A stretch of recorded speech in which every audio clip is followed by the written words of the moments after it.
information. I wonder how, first and foremost, how did war plans get on a text? How was this misdirected to this journalist out of all people in the world? I can understand certain details and information that is transmitted through a text, maybe for some indication or alertness, but war plans that is communicated through a text and then somehow ends up into a journalist's hands really sounds something very um like a misappropriation of information being sent and underhanding of certain funds to a particular journalist. I won't say any names because again, this is rhetoric to a certain degree, as I state, and a lot of allegations may come out because of this, because it makes the Trump administration altogether look very badly because of the lack of security when it comes to actual war plans being communicated to a journalist, no less, because freedom of press, journalists are most likely to reveal and to publicize a lot of the information that they found. Now, hopefully, this journalist understands the gravity of these war plans and the strategic value of these war plans and not release them because, again, this is a very large breach in public and national security altogether. So, again, as we look at this, we have to tighten up the screws. That is the Trump administration any worse or any better than the Biden administration when it comes to national security? Because President Biden, he's revealed a lot of information publicly, but not to the extent of war plans to another potential war country that we'll be in conflict with. So again, a lot of these things we have to really keep ourselves abreast with as we travel along. Now, amidst chaos and meme culture gone mad, a group of online Doge crypto extremists reportedly tried to influence decisions at an NIH hospital by pressuring for the firing of ICU doctors over unfounded COVID-19 treatment claims. And this bizarre intersection of internet culture, crypto, and medical policy have sparked a wave of concern over the spread of misinformation and digital harassment of professionals.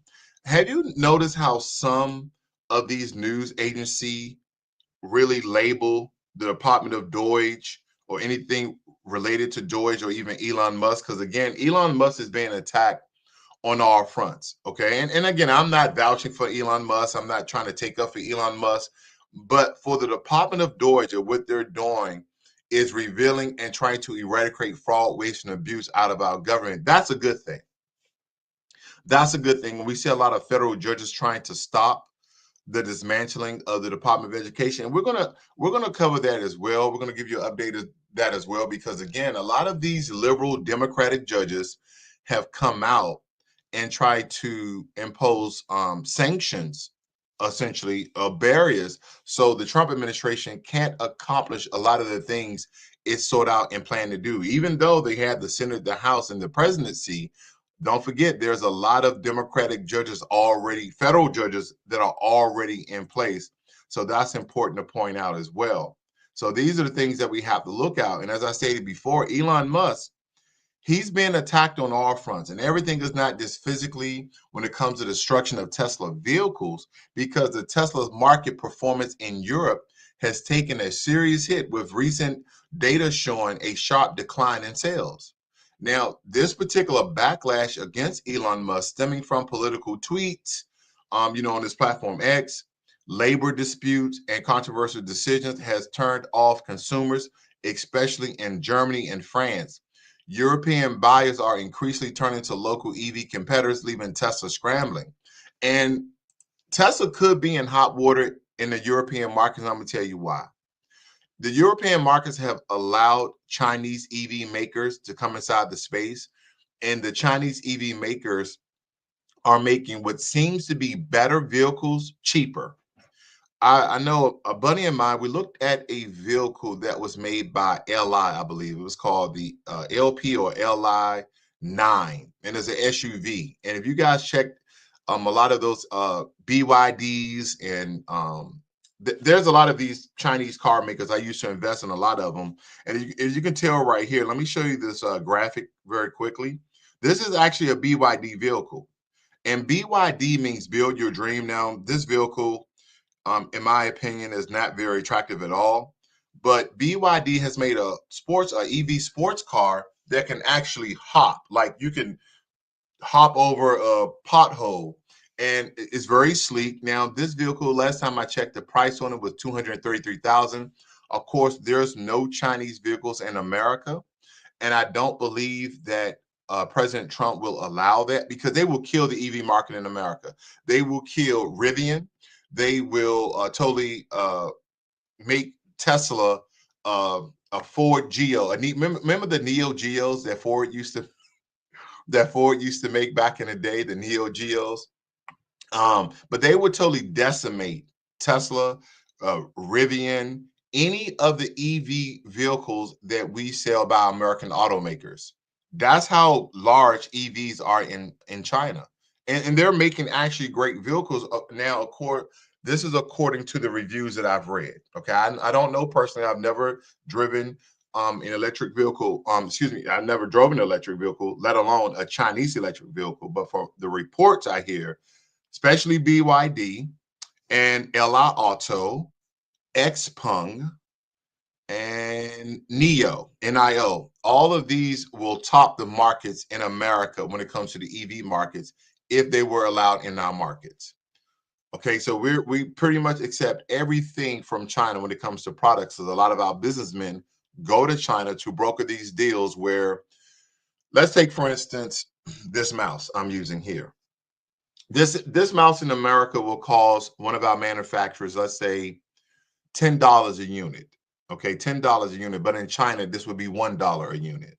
So you can only imagine the profit that a lot of people, when they go to China to broker these deals, to have them to build the products and then ship them to America, the amount of money that they're making on every single deal.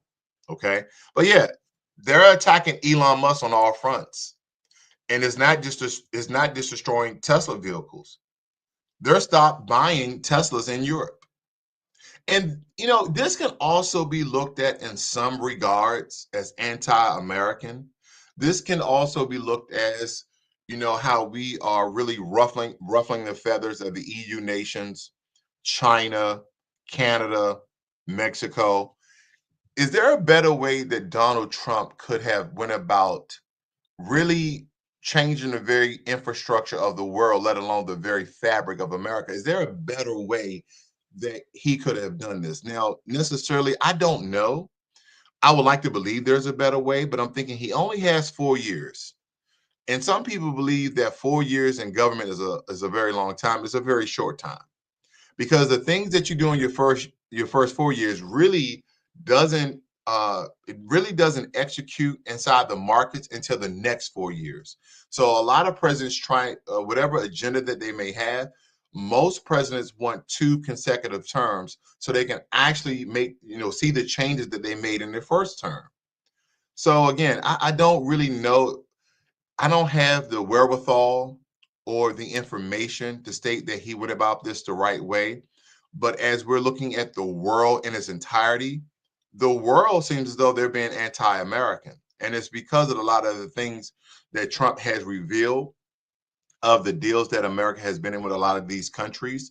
And he has been going about this very systematically, one by one. But now we're at the point where we are ruffling the feathers of EU nations. We're ruffling the feathers of Canada and Mexico, and of course, the Middle East. All together. There's so much going on right now in America. We are even having difficulties from people traveling to America. And we're going to cover that news story as well. So I keep you guys updated.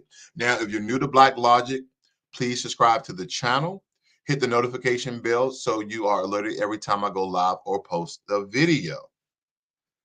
The Trump White House is facing legal backlash after issuing an executive order to shut down the Department of Education. That is the next story I'm going to cover for you guys, but I really want to just mention United Airlines very quickly. Right now, my family and I, we're in a very, very small dispute with American Airlines. And as I saw this story here, as I was combing through a lot of my updates, I was looking at how United Airlines is tearing up their memberships and things are going to become very expensive, even with United Airlines. Now, you never really hear United Airlines with negative publicity or negative advertisement, but I can tell you the ordeal that my family and I are going through very currently. We're trying to escalate this and elevate this to a higher level, maybe to a senior manager or an executive of our total experience. And I may cover that in a different video, but I just wanted to point out, like, as I was reading the story, you know how you are personally involved in a altercation or incident or situation involving a business, and you see something that they're doing that's not even related to what your claim or case may be. It just kind of ruffles your feathers. So this is mostly an emotional response by me than anything else. But I definitely wanted to point out there are increases of how much things are going to cost. Okay. But I digress. I will definitely move on to the Department of Education, because again, the Trump administration is facing legal backlash. And this is after issuing an executive order to shut down the Department of Education. And we covered that last week because Trump claims it's about decentralizing education and leaving it up to the states. But a lot of the critics, mostly the liberals and Democrats, argue, and a couple of Republicans as well, it argues a political stint with serious implications for federal aid and student protections. Now, lawsuits are now piling up from education coalitions and civil rights groups. I wonder if anyone knows, as well as Roe versus Wade being overturned, that he left it up to the states to determine the laws of abortion, because there are some states that allow abortion and then there's other states who have banned abortion. This is going to be similar when it comes to the Department of Education. Now, every state, if they not already have one, I believe that they do have their own version of the Department of Education. That may increase because now everything has been handed back to the states. And based upon what the Trump administration has stated, that giving power back to the states is a constitutional thing that should have been done a very long time ago. Okay. So a lot of people think that this is not going to be a good thing. And as I stated many times before, that this on a federal level should have some sort of oversight committee to ensure that the states are doing right by the people. Okay. Doing right by the people. And again, this should be very, as people always say, bipartisan. I'm going to say tripartisan. I believe that this should be a tripartisan effort. It should be Democrats on the board, Republicans on the board, as well as independents on the board. We have these three major political parties in America, and really two are only major. That's why we always state bipartisan. It should be tripartisan. I can't even say the word because I just kind of made it up on my own there. But nonetheless, it should be tripartisan nonetheless. So we'll see what handles with that as well. Now, when it comes to immigration, I know you guys are very abreast of what's going on with immigration. And now there seem to be very targeted ICE sweeping as we're trying to eradicate and deport a lot of illegal immigrants out of America. Now, Tom Homan, okay, who is Trump's border czar, okay, the Trump administration border czar, he announced that ICE agents arrested over 370 individuals in the Boston area amidst these immigration raids that he have conducted alongside local law enforcement. And these arrests are part of an aggressive nationwide campaign prompting backlash from immigration advocates and local officials. Holman stated it's about law and order. Critics say it's political theater. I never understand these critics, whether they be Republican, Democrat, or independent. Who are these critics they keep naming, right? They never really name these critics because they're kind of rumoring in the backdrops of the political atmosphere, making these comments. I wonder who's for illegal immigration. Like truly, who's truly for immigration. And as I stated before, I'm not in America right now, but nonetheless, since I've been here in this very major city, I've only seen four homeless people. Four, four homeless people, and I've been all over this very large city in all the different areas and regions in the suburbs. I mean, we've been all over, and we've seen four homeless people. Now, granted, they may have them all in one area, I didn't run into that area. Now I went to some very expensive areas, and I went to some areas that seemed low income.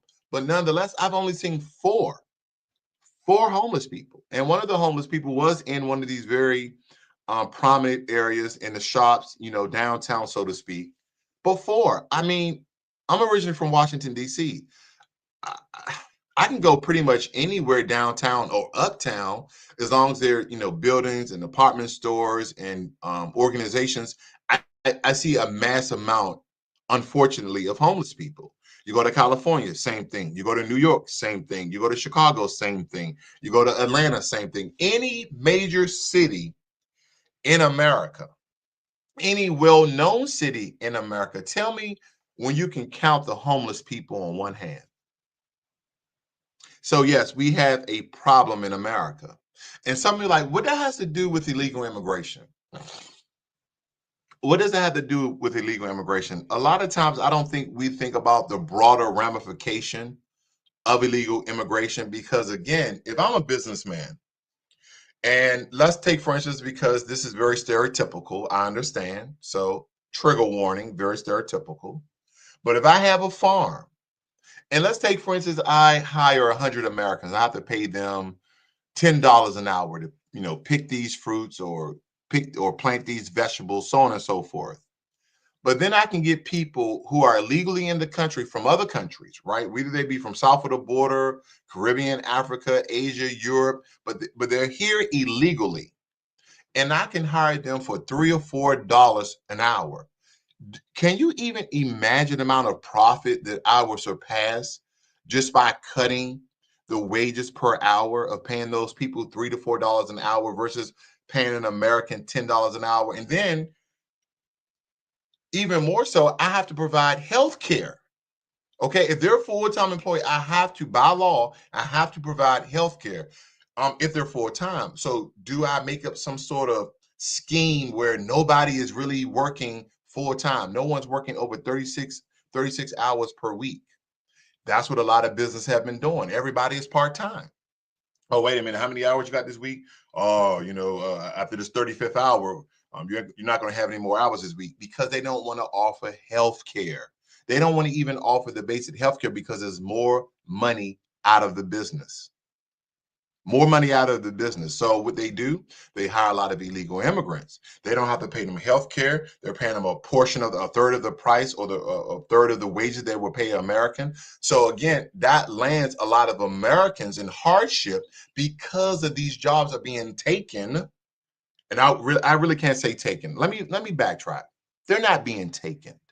They're being offered to illegal immigrants. Illegal immigrants are being hired, okay? Because we're use that term taken. They're not taking the jobs. They're not coming in like, give me these jobs. No, these businessmen are firing Americans and are hiring illegals. And we're going to cover some of that at the end of this broadcast about these H-1B visas as well as illegal immigrants, about the jobs they have been given and how this may help Americans to get back to work and decrease a lot of the homelessness that we have in America.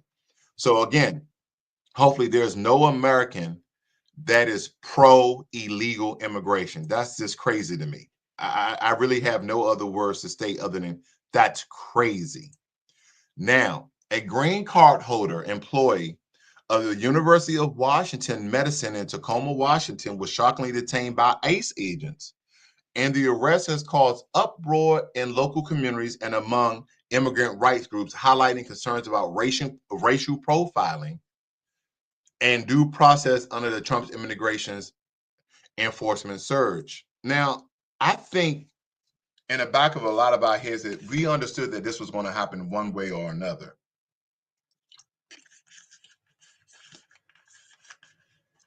We have to go through a couple of bumps in the road because this is a new frontier of tackling illegal immigration. And there's going to be some bumps in the road. There are going to be some people who are going to be hurt and harmed, even though they shouldn't be.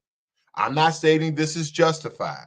No one should be harmed emotionally, physically, psychologically, in any form by the changes that the Trump administration is doing. But just like any large change, there are going to be people who fall by the wayside. There are going to be people who are harmed in some form or matter. As America, a very large country, when it comes to our landmass, when it comes to our systems, when it comes to our influence in the world, unfortunately, a lot of people are going to be harmed before things get better. So you're going to hear a lot of these stories out of local news agencies. You may even know people yourselves who may be harmed in some form or fashion. But this is the fallout when you're really trying to transform the government and quickly, as the Trump administration is trying to do. So this is very unfortunate. And I don't wish this on anyone. I don't wish this on anyone. Okay. Now, and again, we don't know her immigrant status when it comes to her green card.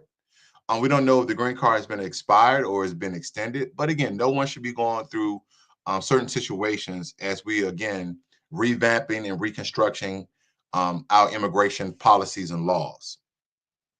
The DOJ claims that Mahmoud Khalil, a graduate student at Columbia University, concealed ties to UNRWA, and that is the United Nations Relief and Works Agency, on his immigration documents. And again, the critics say that this is a part of a political crackdown on pro-Palestinian activism, and that the UNRWA, often accused by the right of links to Hamas. They have direct links to Hamas, supposedly. And it provides humanitarian aid to Palestinian refugees. So again, we have to do a deep dive investigation to solidify and verify the information that this organization definitely has links to Hamas, and it's not just a relief organization for the refugees in Palestine. That's the extent of the coverage of that story, because again, I want to find more information, but I at least wanted to make you guys aware what's going on with Mahmoud Khalil. Okay. Now, the DOJ recently issued a memo that made complicated life for employers relying on foreign talent, because stricter rules and a tighter review process for H-1B visas and other work visas have emerged, aligning with Trump's broader America First immigration policy. Businesses say that this could choke innovation. Trump camp says it protects U.S. jobs. Now, this is a very conflicting story for me, because Elon Musk, as well as Donald Trump, come out and stated how they have hired and are employing hundreds, if not thousands, of people from other countries that are here in America on H-1B visas. But now Trump is backtracking, or maybe taking a turn here, stating that this is going to protect U.S. jobs. This is going to help to put Americans back to work. Now, on the surface, this is a very good thing. But I wonder, those people who are already in America on H-1B visas, are they close to getting their citizenship? Are they close to getting their permanent residency? I'm just asking questions because I wonder why the turn of thought. I wonder why the backtrack, if any. And these are some of the things that we definitely have to look at. Because here's Pam Bondi, the U.S. Attorney General, stating that, hey, there's going to be some bad news for employers out there. Are you guys hiring a lot of these H-1B visas? And here's another thing that we have to understand. I think when we think about the hiring of H-1B visas, we're thinking about American citizens, all right, which we deem as American citizens, hiring H-1B visas. If you're over here on an H-1B visa, a work H-1B visa, can you establish your own business and then hire other H-1B visas? That's a question. If you guys know that, please leave it in the chat or in the comment section after the video post. Here's another question. What if I am from Yemen? Okay. I came over here from the Middle East. I essentially created a restaurant. Okay. I established a restaurant. Now, give me 1 second here. Look like I have a pop-up. I want to make sure that this doesn't mess up anything. Okay. Yeah, I had a pop-up here for some reason. But nevertheless, I came over here and I established a restaurant. And I'm a U.S. citizen. Okay, I'm from Yemen, but I'm a U.S. citizen. and I hire people from Yemen who are over here on the H-1B visa, how are those people going to replace them? They will have to replace them with U.S. citizens. Now, again, I have a lot of questions, but I don't want to bore you with some of the questions that I have concerning this. But this will start an uproar to a lot of businesses who have recruited talent from around the world. And a lot of this talent is in the market of IT. A lot of this talent is in the market of automation and robotics. So, again, we're going to see how this turns out. We're going to really see how this turns out nonetheless. Now, after a brief halt, because we all know how this was halted, I know you don't see a graphic there. This is the website having its own issues.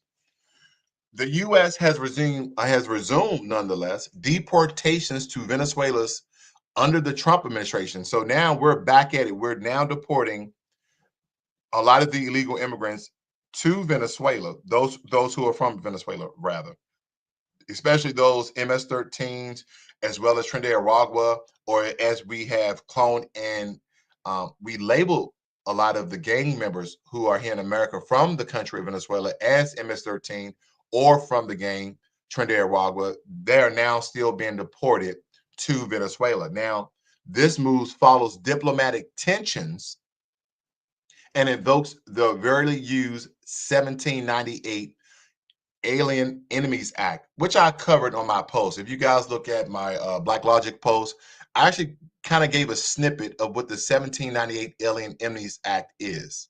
But nonetheless, advocates are alarmed because warning of potential human rights violation in a country where deterring conditions. Yeah, we have to get people who are here illegally out the country, and especially those who are committing crimes, not just violent crimes, crimes. Now, we all know that if you're in the country illegally, that you've already committed a crime. You've already committed a crime. I don't think I need to dive no more deeper into that at all.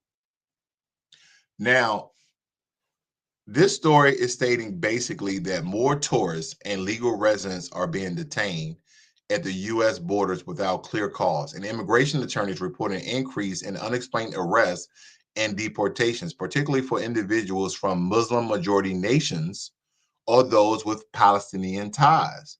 Critics argue it's profiling. ICE insists it's security. Man, stories like this because America's on alert. We have heightened security, especially from certain Middle Eastern countries, is because we are allies with Israel and they are at war with Hamas that operates in the state in the country of Palestine. And because of the fallout and the mass casualties, and I won't take stake at the Israeli army or the military officials, but targeted attacks could have been a lot better. But nonetheless, they're stating that over 40,000 men, women, and children have been killed who was not part of Hamas. So a lot of the Middle Eastern countries are now sending backlash, would it be verbally? And some believe that they may come to America to start harming Americans in mass attacks. So that is why the security profile has risen from a lot of these Middle Eastern countries because of the war between Israel and Hamas. And we should be on high alert from people from these countries, not to discriminate, but to do thorough background checks because we don't know who's coming inside of our country. We don't know their intentions. Because during this time, if I'm from one of these Middle Eastern countries, let's say I'm from Saudi Arabia, I'm from Yemen, I'm from Qatar, I'm from one of these Middle Eastern countries, whether we allies or friends with America, they're Muslim. Okay, and this is no stereotypical thing against Muslims. I know a lot of great people who took up the Muslim faith. It has nothing against Muslim, but these are what they state as Muslim countries. So there's a partnership. There's an ideology there. There is a spirituality that exists there. So there's a connection. They have a brotherhood. So some of them may take offense to what's going on, and they may want retribution. They may want revenge. So again, people from these countries, we definitely have to do a more thorough check than people we're not tied to in some form or fashion. Okay, that's just like if Russians, okay, that's just like if Russians come to America, they should be treated the same way heightened security, background checks, the same way people from the Middle Eastern country, because again, we are supporting Ukraine. We're not supporting Russia, even though we're in these ceasefire talks that we hope that they lead to peace talks. But again, the way we're going about helping Ukraine, some Russians may feel a certain way about that and may do, sleeper attacks. They may come inside of America, wait for a certain period of time, whether it be cyber attacks or, a public attack. We still have to be very heightened when it comes to people where we have ties of people we are supporting or assisting with their wars and conflicts. So I don't really see the negativity in it, but I can see if we can take it a bit too far. Now, last but not least, I want to cover this because there are a lot of people outside of the US, even from Western countries. Now, this young lady here, she's from the UK, and majority of the people from the UK are from Africa. Majority of the people from the UK are from Africa. And I don't mean from Africa from 100 years, thousands of years back. No, most of the Black people in the UK, most of them, not all, most of the Black people from the UK are from Africa, and they're mostly first and second generation. Okay, very few are third and fourth. Most are first and second generation. But I just want you guys to hear what she's talking about in regards to coming to America. Listen in on this one. Just in case no one's told you today, it is literally now or never, by the way. The United Kingdom have now officially warned their citizens, have warned us to not travel to the United States, and if we do, to be prepared of the heightened risk posed by the border and the new Trump administration. Historically, this has never been done by the United Kingdom or the United States, besides literally during 9/11 and the previous world wars. This is, of course, days after British, German, and other European tourists have also been detained for days, weeks at a time at the border. This is, of course, weeks after Trump has basically appeased Putin and has agreed to be a bystander to the invasion of Ukraine and practically any other European country that Putin has his eyes set on. I absolutely hate saying this as your friend from across the pond, but there's going to be a point where we are not going to have any international influence to help you guys because Trump is literally making that quite literally impossible. He's isolating America. How does nobody see that? To the extent that they will confiscate your phone at the border, and if you have anything that is negative towards Trump, they will literally ban you from the USA. So if you're an American watching, you really have to have the fight in your belly right now because it is truly now or never. I literally cannot say that any louder. What are you talking about? UK issues travel warning for US. Britain issues travel warning for the US. Britain has to beef up travel advice for added warning over US border enforcement. Government issues travel warning for the US. What are you talking about? Yes, the United Kingdom have updated travel advice for the United States, warning of tough consequences for Brits who break the US immigration rules. But you need to remember, literally just a couple of days ago, a French scientist was denied US entry after phone messages were critical of Trump found. This French scientist had his papers, this French scientist had his documents, but the reason why he was denied entry to the United States of America was because of critiques of Trump found on his phone. Quite frankly, I really wish I was being hyperbolic when I say that the UK is issuing warnings to travelers when they're traveling to the United States to be prepared of what's to come if they don't have certain things put in place. Because I literally wanted to go to America to meet some of my American mutuals this year. 2025 is the year of travel. Literally, all you need to do is go to any international news outlet and they'll be saying the exact same. Yeah. So let me give my travel warning to people who derive in the UK, people who derive in Europe. Totally go through all of your digital media on your phone, on your tablet, on your laptop, and on your social media. Anything digital, anything that immigration at the airport, immigration could find that could be anti-American or anti-Trump administration. Okay. And this is not me for the Trump administration. I'm no Republican. I'm no Democrat. I'm no independent. I'm just giving you guys a travel warning.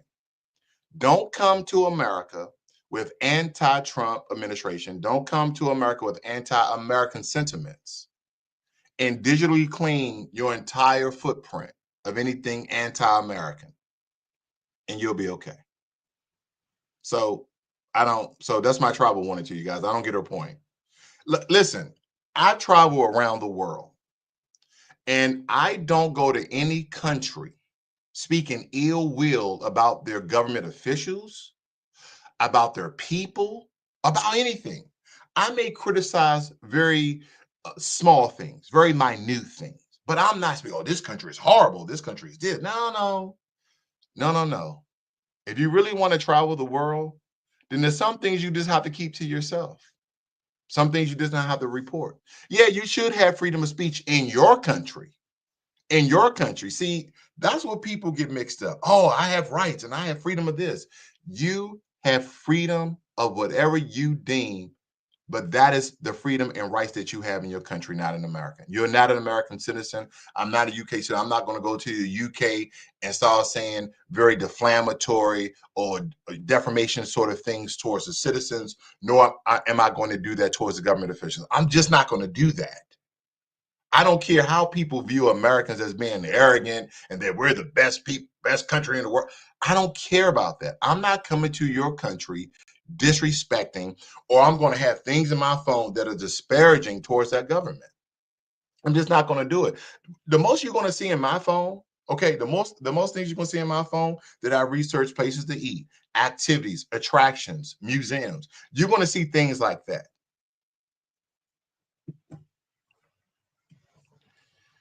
Lord, Lord, Lord, Lord. Blood Pack says, just don't come right now. The U.S. closed right now.